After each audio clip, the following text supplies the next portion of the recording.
Thanks very much. So the first thing I must say is that before I start talking is that my background is in physiotherapy, and I know very little about nutrition apart from the fact that, like everybody else in the room, I do eat every day, and that's really as far as my knowledge extends. So forgive my lack of knowledge on the area. I'm going to talk a little bit about the Trill Center, and then maybe cover a few of the technologies that we have developed within the Trill Center, and also some technologies that I've seen around the web as well. First off, the Trill Center was formed in response to demographic changes and rising healthcare costs that are really forcing us to change the way we look at the health and social care needs of our aging population. And the Trill Center involves input from researchers in UCD and TCD, with input from IntelG Healthcare and financial aid from IDA Ireland. If we are to try and change the way we approach health and social care needs of the aging population, it's widely recognised that we need to move to a different paradigm of healthcare, which is based on a more proactive, personalised healthcare model that is rooted within the community or in the home care setting. If we are to do this, it's also well recognised that technology has a very important role to play. But we can't just develop technologies and hope that they will fit in with the health and social care structures. So what we have to do is approach it from a multi-point attack. And there's essentially 4 different things we need to do. We need to firstly gain a comprehensive understanding of the health and social care needs of the older population. We need to enhance our understanding of the aging process and understand what makes for successful aging. We then need to identify the potential role the technology might be able to play in developing new models of care. And then finally, we need to actually try and design, deploy, and evaluate these technologies within the home care setting. To do that, and that's essentially, those 4 things are essentially what the Trill Center tries to achieve. It does it by bringing together a very wide variety of research expertises from the medical field, the allied health fields, from social science, from technology areas such as biomedical engineering, software engineering. We've interaction designers, ethnography, healthcare economists, all coming together within Trill to work across 2 research platforms. One, the clinic cohort and dataset, which is essentially our access to people and data through St. James's Hospital that enables us to do the first 2 kind of challenges, to understand the aging process better and to understand the needs of the target population. And the technology and design platform, which is located here in UCD, and the tech and design platform essentially is responsible for taking the clinical needs identified in our basic research and developing technologies, deploying them and evaluating them. We have 5 different research pillars, but they're all very strongly interlinked. We have perceptual function, cognitive function, falls prevention, wellness and exercise, and social and mental health. I think I'll talk about a couple of the technologies that we have designed in these areas. But first off, and I think that this is something that would applies very much to the personalised nutrition area, or any technology development that's going to play a role in personalised nutrition. What we find within Trill is that just developing technology for technology's sake and hoping that it will find its place is never going to work. So the approach that we've developed over the first 4 years of the Trill program is that we have a philosophy of clinically informed technology development rather than technology push. And secondly, and I think very, very important, is that any design that we do within Trill involves the end user population right from the beginning of the process. So we have this user-centered participatory design approach. And we need to be aware that sometimes the end users are the patients who are going to use the technologies, but also sometimes the users we need to take into account are the clinicians who are going to deploy those technologies. And then the final thing that we do, we have a very strong feeling about within Trill, is that we deploy our technologies and evaluate them, in our case, in real homes, existing housing stock, not the smart home environment. But the main thing is they go into the real world. We don't evaluate them. We do preliminary evaluation in laboratory settings, But our real proving ground has to be in the real world, where all sorts of problems manifest themselves, and it's more difficult to be successful. One of the things that we are doing in terms of, this is moving away from personalised nutrition, but I think it's useful to cover it very quickly. Work that we're doing on our motion analysis platform within the falls prevention research strand in Trill. We are developing wireless inertial measurement unit based gait analysis applications that allow clinicians to deploy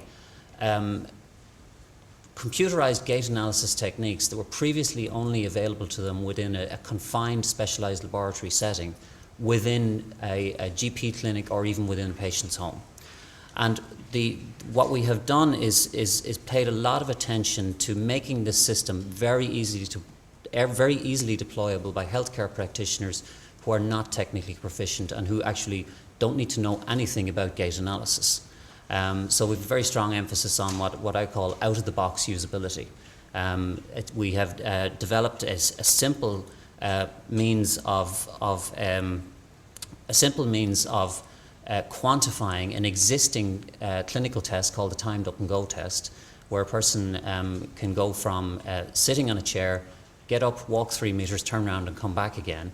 We've developed a regression model which has vastly outperformed existing risk assessment methodologies that are available to clinicians, a factor of about 20% improvement on existing methods, and it's a very simple test to perform.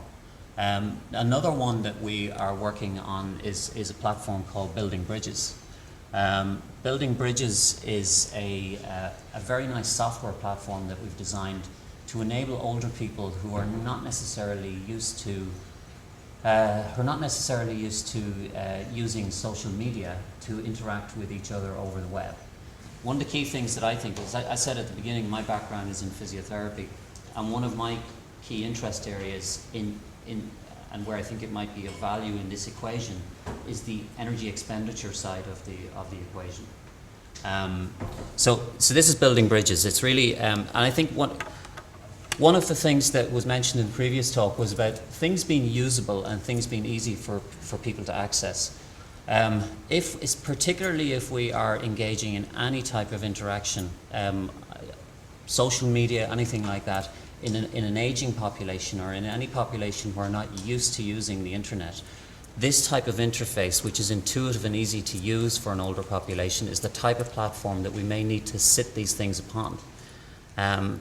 So if I move on to personalised nutrition itself, one of the things that we have done in Trill was we were involved in an FP7 road mapping exercise, which looked at how we might use technology in the future to help older people live independently. And part of that was we created visioning scenarios. We recreated a day in the life of a person 20 or 30 years from now. And this is part of one of the stories was a lady called Anna who was living in Italy, and she had osteoarthritis at a hip and had a real need to keep her weight down. And one of the technologies that we designed around Anna's life was something that helped her manage her food intake, and helped other people to help her manage her food intake as she moved throughout an ordinary day. So essentially what we described for her was an integrated lifestyle management system that was based on having a smart food basket in her home. So using RFID technology, everything that was within her home was logged on a central server. And as she went throughout the day, there was a system which was personalizing a menu for her, such that if she had to keep to a certain diet, which was set down by her dietitian, that when she wakes up in the morning, she would have a display device on her counter which would say, good morning, Anna, I think what you need to eat for breakfast is XYZ. And it would, the virtual coach who's just telling her what to eat would know exactly what she had in the house, would know the caloric content, etc., of all the different foods in the house. Another thing that would be possible with something like this would be maybe using mobile phone technology that would take snapshots of food that she is having outside of the house, or even having barcode scanners outside of the house, would enable her that if she went for coffee with somebody during the day and had a cream bun, for example, that would be also logged, and would be factored into the type of meal that the interactive assistant would provide for her during the evening time. And another aspect to it would be automated replenishment of the shopping basket, such that she wouldn't have to see what she needed to buy the next time she went to the supermarket, or arguably wouldn't even have to visit the supermarket, that the food would be delivered to her door. And there may be facility for stakeholder access rights, such that if a caregiver needed to modify her diet from time to time, they could see what she was doing remotely and also modify it remotely without the need for a face-to-face meeting. And then a vital part of this is a closed loop aspect to it, that there would need to be exercise monitoring and feedback during exercise, feedback of the amount of planned and unplanned exercise that a person had done during the day, and some motivation to try and keep a person exercising more. So this is the type of visioning scenario that we looked at a couple of years ago, without having to spend too much time. Unfortunately, like Phillips in actually going and building it, we were able to just say, wouldn't it be great if? But a very important thing here is that it is a closed loop system. We're not just monitoring food intake and controlling food intake. We're having to also control, it's very important that we also control the other side of the equation. So I've spent a bit of time preparing for today, looking around personalised nutrition solutions that are out there, and seeing what type of role somebody coming from the Trill Center might play in this. And there's 4 different types of personalised nutrition, or 4 different sectors that they seem to be targeted at, the commercially available systems, or even the systems that are in R&D stage. There's the wellness area, where people are trying to monitor or personalise their food intake plan based on a desire to just be more healthy. There are people who have a specific healthcare need. They might have metabolic disorder, they might have cardiovascular disease, so they have a specific medical need to change their nutrition plan. There are people who are preparing for sports competition and need a tailored nutrition plan for a particular event or for a particular body type need. And then what seems to, I don't want to use the word, what seems to outweigh everything else in this area is weight management. And there's crossover between them. Of those 4 different areas, the area that doesn't seem to be very well served by technology right now is the area which is probably in other aspects of sports competition. We're very highly technologically focused, but in terms of nutrition and personal aids that a person might use, there's not a lot out there apart from a few mobile phone applications which can warn a person as to whether or not they may be potentially taking a banned substance. So just a look at some of these things that are out there. There's a lot of very cheap and cheerful mobile phone applications. They look really nice. Here's one called FatSeeGross, which allows a person to have manual input of what they have been eating, but also allows a person to there's a very nice barcode scanning feature on it, which will enable a person to log details of the food they're having. But it's essentially a manual logging system. Another thing is particularly aimed at the US market, the fast food calorie counter, which enables a person to go into any fast food outlet and a lot of the multiple restaurant chains and understand the nutritional content of the various foods that are available there. These types of applications are usually either free or cost a couple of dollars. However, they're not always very accurate. If you look on the blogs where people are reviewing these types of things, there's a lot of inaccuracies, and sometimes quite large inaccuracies in terms of the relationship between, for example, the published McDonald's menu and what's actually on one of these phone apps. Another system which is being proposed for monitoring food intake is the Microsoft Research SenseCamp. And SenseCamp is a technology that a lot of research is underway in Dublin, in particular in DCU, through the Calorie Center. And SenseCamp involves a person wearing a camera around their neck throughout the day. It's probably an automated version of a person taking a snapshot of food with their mobile phone. And it just takes images at intervals throughout the day, as often as one every couple of seconds. And there is some research reported on the Microsoft website. They don't say who they're collaborating with, but there is some collaborative research between Microsoft and an academic institution at the moment looking into whether or not the daily images could be interrogated, could be retrospectively interrogated to provide information as to what type of food a person was taking on board during the day. There's a lot of ethical issues associated with a person wearing a camera around their neck throughout the day. But in certain defined contexts, people may be more than willing to do this.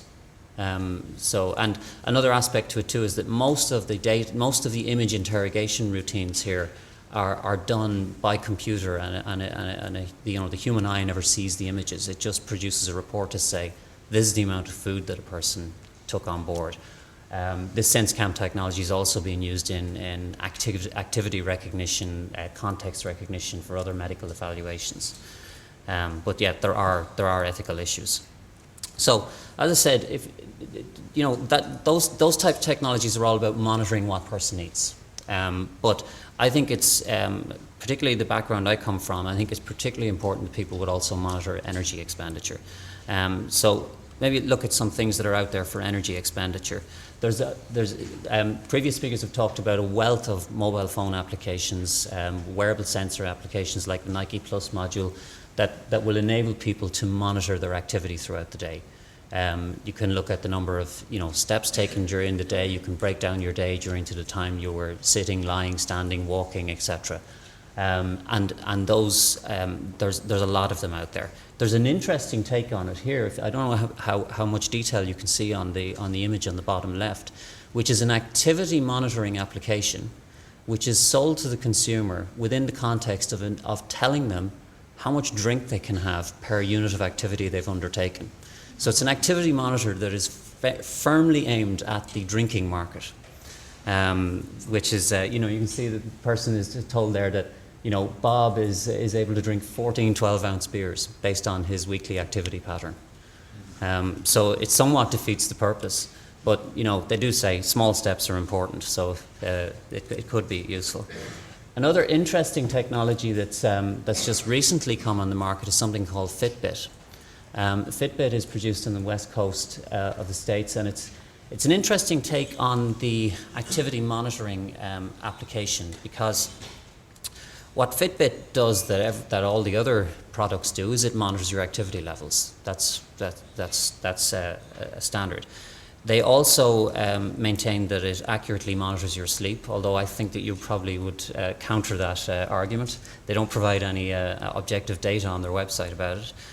But an interesting thing here is that they have built what you might call a lifestyle monitoring dashboard, an online monitoring dashboard around the Fitbit. So you wear the Fitbit throughout the day. It monitors the amount of activity you take during a day, a week, a month. You also wear it at night time, and it monitors your sleep activity. You also have on your mobile phone some areas where you can input the amount of food you took during the period of time, and it will give you a feedback dashboard, which is a very nice thing. The business model here is very interesting. They charge a very small amount of money for the technology, $99, but then you sign up, you pay, I think it's $10 per month to use the online dashboard, and that's where they're creating their revenue stream. So Fitbit is an example. I think it's the first commercially available one that I've seen. Well, there's Nike Plus made a lot of hay in the beginning as well because of the social media aspect to it. But this one is the first one that gives you that full integrated feedback dashboard. Moving on to the medical area, there are moves now towards in metabolic disease. There are a couple of interesting examples in this particular example, it's an FP7 project called Metabo, but the main player here is Medtronic, who are trying to create an online feedback module based around their glucometer devices. So there's activity monitoring, glucose monitoring, food intake monitoring, and again feedback for the person who has diabetes. This would appear to be quite far from the market because it's still in the academic research phase. But another one which is very close to being ubiquitous technology is WellDoc, which interestingly is a diabetes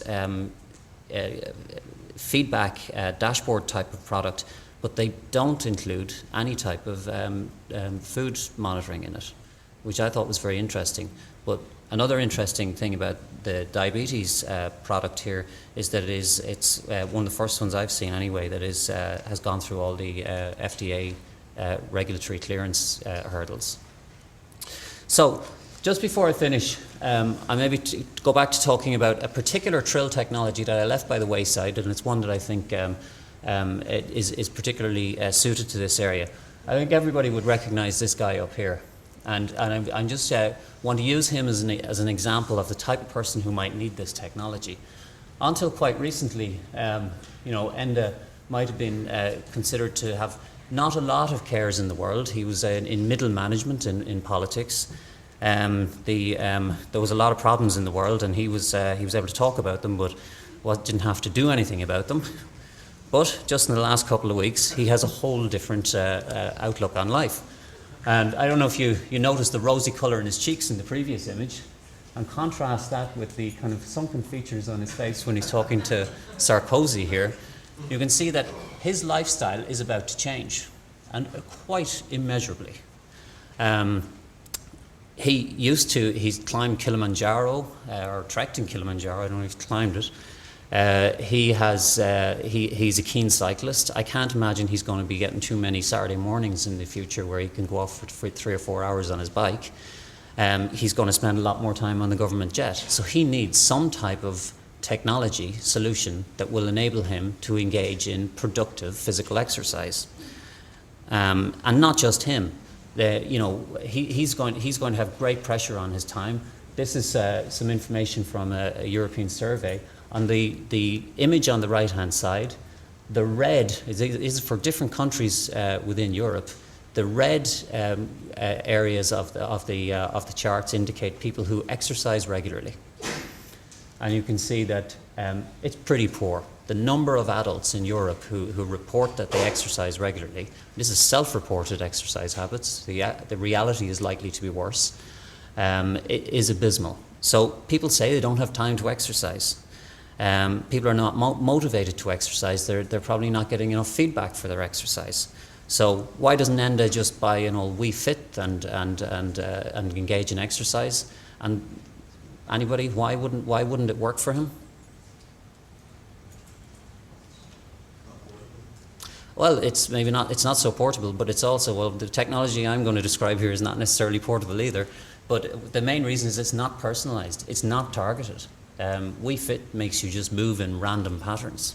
It doesn't do what it says on the tin. I've just reviewed a paper on the balance monitoring module in the Wii Fit device, and it doesn't perform well against gold standards, and its test-retest repeatability is abysmal. So any of you who are using it probably should stop now.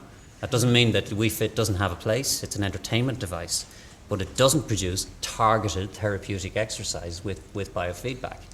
But one of the technologies that we're designing in Trill is designed to bring together the kind of latest knowledge, and this is a program research that's headed up by Professor Giuseppe De Vito, an exercise scientist, exercise physiologist here at UCD, where we're getting the latest available evidence from exercise science, which is telling us that you can engage in short, sharp bouts of high-intensity exercise and get the benefits that a person might get from the more traditional repeated bouts of long duration, moderate intensity exercise, but we're bringing that into the person's workplace. So we, if Enda wants us to, could go to Dáil Éireann and can set up these exercise stations in Dáil Éireann for him, whereby he doesn't need to change his clothes. He's only doing 3 minutes of exercise each time. He does it 3 times a day though. He can surely find 9 minutes in his day to do exercise. He has a little RFID tag. He goes up to one of these exercise stations, and when he touches in with his RFID tag, all his personal details are there. His fitness level, the intensity of exercise he needs to exercise at, even his personal choice of music he likes to listen to, which is going to push him to exercise at a certain stepping frequency. The exercise is simple. In this particular instance, it's just stepping. It's very easy. and he gets some personalised feedback during the exercise, and he also gets feedback on an ongoing basis to let him know how he's doing. So these are the type of very simple technologies. All we're talking about here is stepping, but we're using very simple sensors to give intuitive feedback and personalised feedback to enable a person to exercise. Okay, so another thing, just before I finish, I'll talk about just one very brief, another type of thing we're trying to do here in UCD, in the STIM research group in UCD, is trying to see if we can engage in novel methods of exercise. And this is an example of electrical stimulation technology that's been designed here and developed here in the university, which is enabling us to actually modify the metabolic response to exercise without, and is particularly useful in situations where people are unable to engage in voluntary exercise. So, thank you very much.